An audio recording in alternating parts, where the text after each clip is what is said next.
Smart glasses could completely transform how we interact with technology, but here's the twist. The biggest tech companies are about to wage an all-out war over who will control this next computing platform. Yeah, especially since we're seeing companies take wildly different approaches to solving this challenge.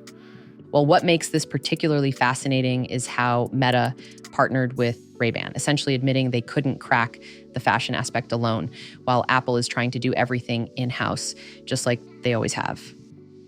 And that really highlights the core challenge, doesn't it? These aren't just gadgets you can hide in your pocket. They're literally on your face for everyone to see. You know What's really interesting about this? Tim Cook has made AR glasses Apple's top priority, but they actually had to cancel their first prototype earlier this year because executives weren't impressed with the design. Oh, wow. I didn't realize they'd already hit such a significant roadblock. What was the issue with the prototype? Well, the main problem was that it needed to be tethered to a MacBook to function, which, let's be honest, completely defeats the purpose of wearable tech. But here's where it gets interesting. Mark Zuckerberg is talking about having billions of AI glasses worldwide within a decade. Well, that's interesting, especially given how society responded to Google Glass years ago. Right. But I think Meta believes they can learn from Google's mistakes. But you know what's really going to make or break these devices? The AI integration and control schemes. Like how you actually interact with them without looking like you're constantly pawing at your face. Exactly. And this is where Google might actually have an advantage.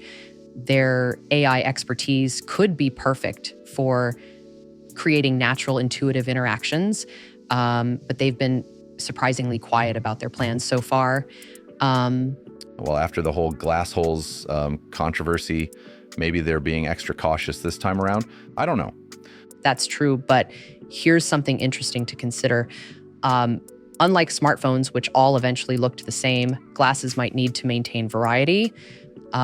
People want different styles for different occasions. I'm guessing you believe we won't see the same kind of design convergence we saw with phones? I actually think it's impossible. Look at the traditional eyewear market. There's a reason why companies like Ray-Ban offer dozens of different styles, and that's why Meta's approach might be particularly clever. Well, Apple has managed to make their aesthetic choices become cultural standards before, so I guess they can do it again. True, but glasses are different. They're part of your identity in a way other tech isn't.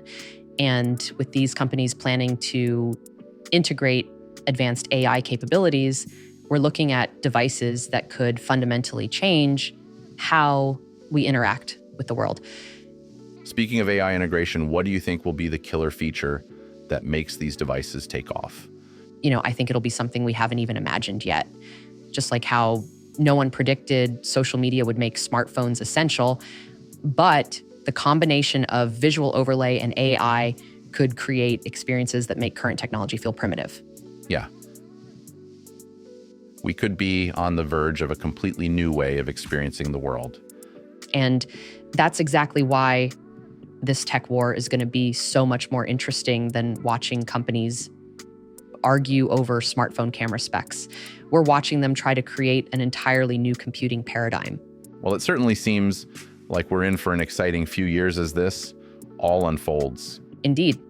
And who knows, maybe sooner than we think, we'll look back at this conversation and laugh at how we couldn't quite, imagine what these devices would become. Just like how we now laugh at those early predictions about smartphones only being for business executives. Right. Well, let's talk numbers. So $10,000 for a pair of glasses.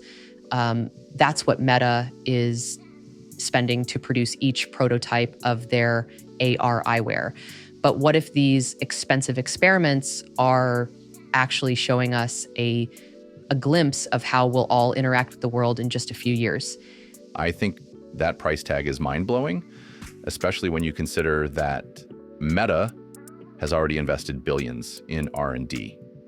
Though I have to say, the features they're developing sound pretty good. Well, that's what makes this so fascinating. The Orion project has this wireless, controller-free design with a neural band that lets you control everything without voice commands.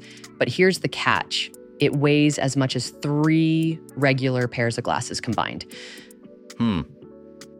That weight issue is definitely going to be a deal breaker for most people. Regular glasses are already annoying enough when they slide down your nose.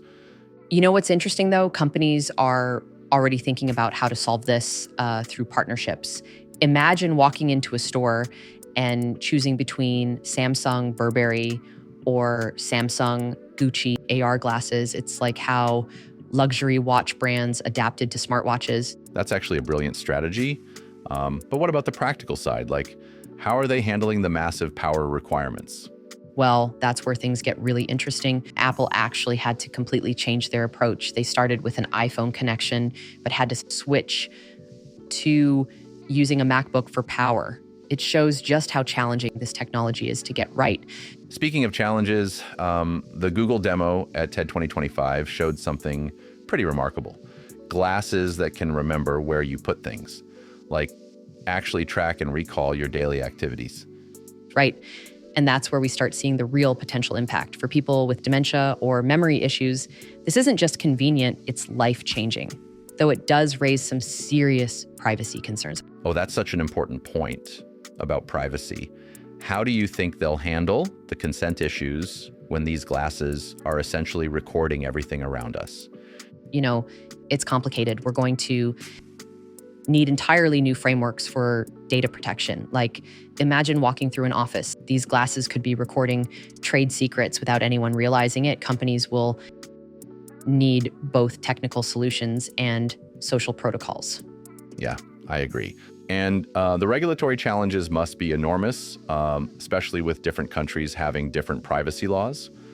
Exactly. And that's not even considering the EU's Digital Markets Act, which could force Apple to open up their ecosystem.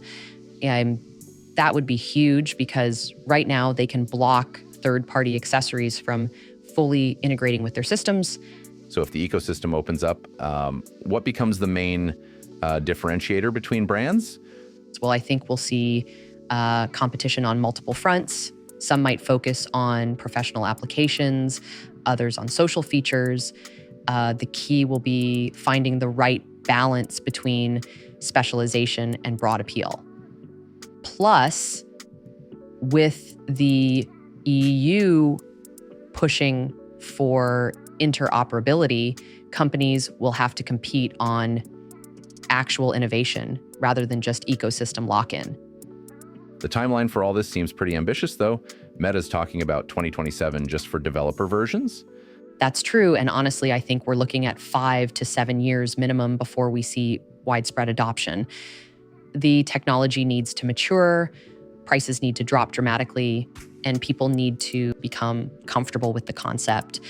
But when it happens, it could be as transformative as smartphones were. Well, that's assuming they can solve all these technical challenges, the weight, the battery life, the processing power. You're right. And that's why I think we might see a hybrid approach first, like glasses that can handle basic features on their own, but connect to other devices for more intensive tasks, similar to how smartwatches evolved. That makes a lot of sense. Start simple and build up to the more advanced features as the technology improves. Exactly. And you know what's really exciting? This could completely change how we interact with information. Instead of pulling out our phones, everything could be right there in our field of view. Though we'll definitely need to figure out new social norms around that. Like when it's appropriate to have your AR display active and when it should be off? Precisely. And that's going to be one of the biggest challenges, not just the technology, but the social implications. How do we maintain genuine human connection when everyone might be seeing different digital overlays? It's going to require some serious cultural adaptation. That's actually pretty profound when you think about it. We're not just talking about new technology, but potentially a new way of experiencing reality. And that's really what makes this whole space so fascinating to watch. Whether it's Meta, Google, Apple, or someone we haven't even heard of yet, whoever cracks this code isn't just creating a new device. They're potentially reshaping how humans interact with the world and each other. Yeah, for sure. Well, I got a lot from this. Hope you guys did too. Thanks so much for listening in, and we hope you'll join us in the next one. Yeah. Bye, guys.